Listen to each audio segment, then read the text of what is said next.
এ কাকা এগুলো কাটলে কি হবে? এগুলো কাটলে মনে করেন আগামীতে বৃষ্টি দিলে পাতি ড্যাম দিয়া উঠবে। ও খুব সুন্দর লাগে রে বাবু।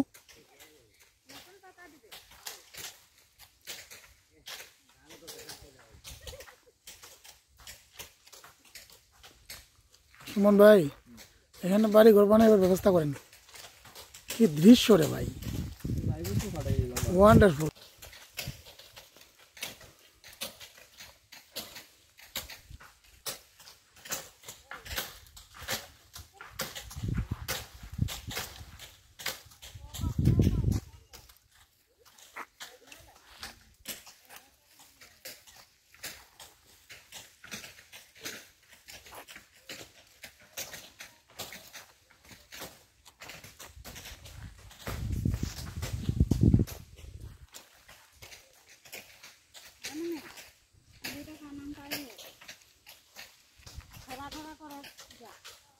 জায়গাটা দিয়ে দেবো।